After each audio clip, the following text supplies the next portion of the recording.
I want to welcome in New York Congresswoman Nicole Malliotakis. Great to have you on this morning. So to Daniel Penny, we know that he could still face 4 years for criminally negligent homicide. What do you think happens today, and what precedent could these results set?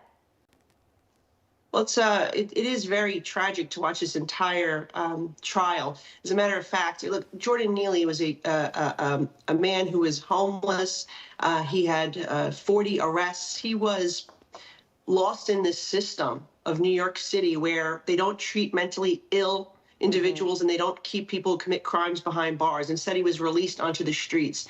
He was making arrests, threats to fellow New Yorkers. He threatened to kill people on the subway. He said he was willing to go to die, to go to jail for the rest of his life.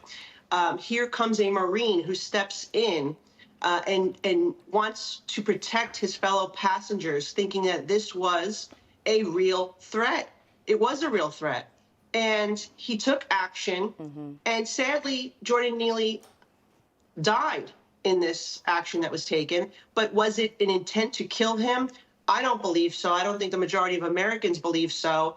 And I guess the real response will be from the public is people will not get involved. They will not step up to protect others when there is danger because they will be afraid of being criminally charged, as we're seeing Mr. Penny right now under trial. And so I think that in many ways, it makes our city even more dangerous. But really, the people who need to be held accountable is our government, particularly in the city and state, that has failed. Why is an individual arrested 40 times back on the streets? Why was he in the position to make these threats on the subway against fellow New Yorkers? And this is why people do not want to ride the subway in New York, because the city is not keeping it safe, and they are concerned about stories that they read about every day that are very similar to this one.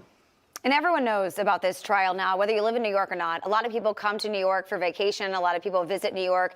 And I think this has a huge ripple effect, because if he is found guilty, people, as you said, will think twice before helping out someone, before stepping in as a good Samaritan, because New York law clearly states that you should just run away in this situation. How concerning is that?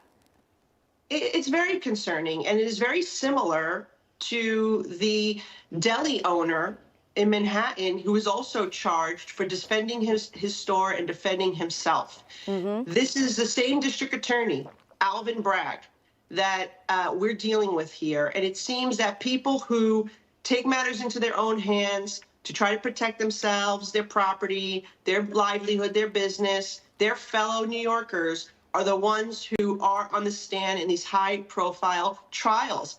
Alvin Bragg has released so many individuals onto our streets, dropped charges for rioters, protesters, people who looted stores, and all sorts of other criminals. I mean, if you look at the stats, he probably has one of the worst records in terms of pleading down charges and dropping charges. And that's why we're in this situation, because people who should be getting mental health support and treatment, people who should be in jail are not. They are on the street, they are homeless, and they're not being addressed, whether it's from a criminal perspective or a mental health perspective.